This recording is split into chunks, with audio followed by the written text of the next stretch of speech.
everyone, it's Alicia with H&R Reptiles. So today we're here with Scarlett because Scarlett has been very mischievous lately. So I thought, well, what's better than to do a video on what to be careful for when owning a mischievous little baby girl. Or boy, if your mischievous one's a boy. Alright, so what happened with Scarlett, there's a few things that happened and we'll be going over it. But the main thing I want to talk about today is Scarlett, okay, maybe I'm overreacting, but Scarlett almost died. Her cold hide, which has been working just fine for her for months, she decided that she wanted to be inside the hide, like inside the branch, instead of underneath it or on top, and she got stuck. So I'm going to go ahead and put a photo here, and so this first photo, I'm going to have Ashton put two for you guys. This first one is going to be of Scarlett on her cold hide or her branch, whenever it was all nice and pretty and she was doing great. The second picture is of that branch after our little incident. As you can tell, it's not in her tank. So go ahead and enjoy those photos, and I'll talk to you after you've seen them.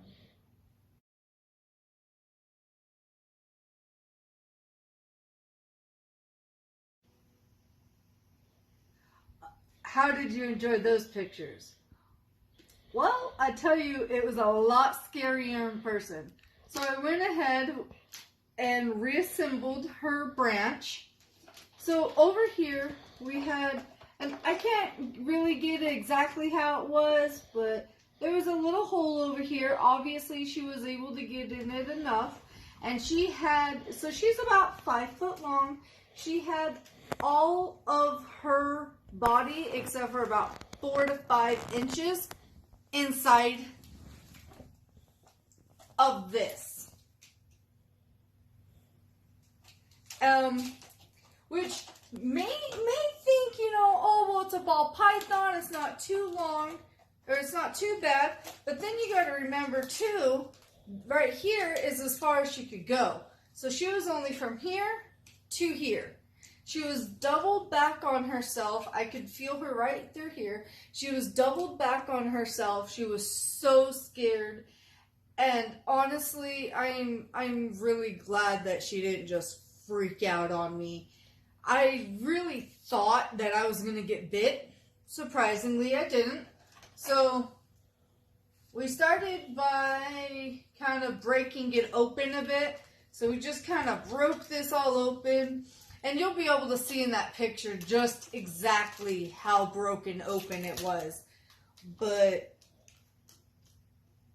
every single move we made to get her out was necessary. We tried just getting her out, whenever we could, as quickly as we could. But we had to break as much as we broke in order for her to be free.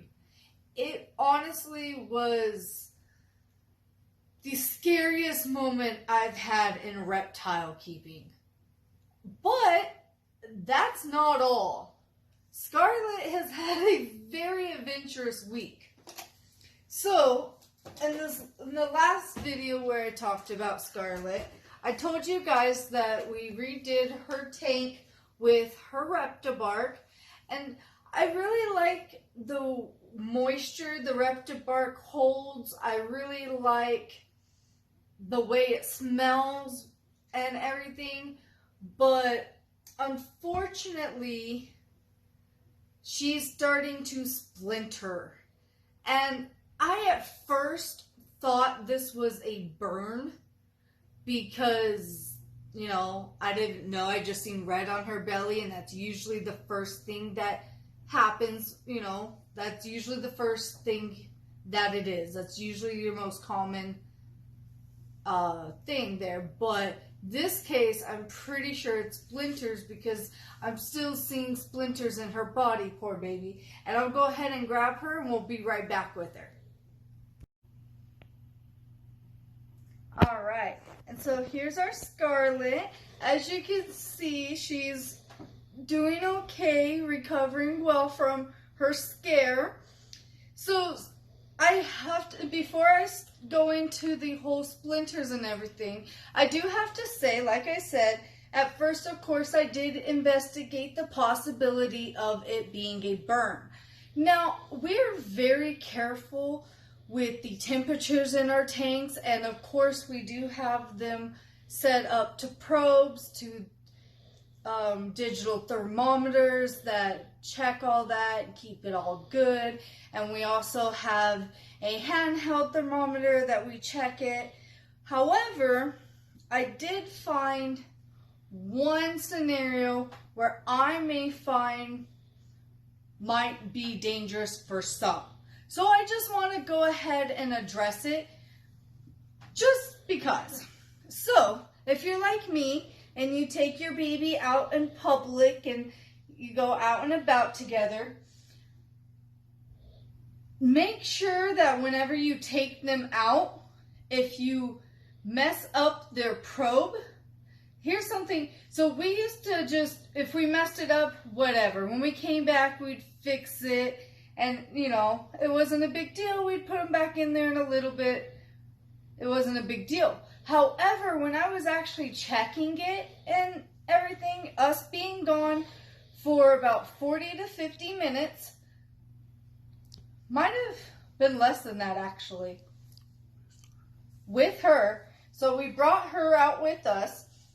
I messed up her probe on the way out, and by the time we got back, her probe, her thing was at 120 degrees. Of course, she was not put back in there until after it all cooled down. But that's the one thing I can think of, is if you're headed out with your baby and you mess up their probe, it's very easy to think, oh, they're not in there, I'll fix it when I get back. But from just checking that right there, I would say it might be a good idea to go ahead and just fix it really quick. That way it's not at such a high temperature and you're not in danger of putting them in there before it cools down. Now, let's get to what actually is wrong with Scarlett. So, Scarlett, like I said, is on the Rectibark now. Poor baby does have some splinters. I do know it's splinters instead of heat because, like I said, A, we're very careful. B, once you look at it, you can tell it is splinters. She actually has some splinters in there that I can't quite get out. Oh. So you can kind of see some splinters in there. I don't know how well you're actually able to see in here. She's not being very cooperative, but she's got some splinters down there that I will be. You want to say hi? Scarlett says hi, everyone. Give her a like. Tell her hello back. So anyway, I will be getting some tweezers. I will be starting to just pick all of those out because I don't want my baby girl to be hurt. And I'm hoping that after that it all heals up nicely. I will be getting a hold of, you know, a vet, seeing if there's anything I can put on there to help it heal. If you guys know anything that is safe for them, let me know. That would be very appreciated. What? So that's just a few things that Scarlett's been up to. And I just, like I said, I wanted to let you guys know, kind of warn you, update you all in the same time. You know, wouldn't want what happened to Scarlett to happen to others. Because that branch, that was terrifying. So if you do decide to get a branch or anything with any sort of hole, no matter how small you think the hole is, or think, oh, they're not going to try to go in there, or, you know, oh, they've been fine, they'll continue being fine, plug your holes. I have learned my lesson. Please allow my mistake for you guys to learn your lessons too, so that other snakes don't get hurt. Oh, Fluff, get away. You can't have, no, you can't have. So, I hope you guys enjoyed. If you did, go ahead and like, subscribe, and comment down below. Like I said, if you know anything that I can put on there to help her out, let me know. Thanks, guys. Bye.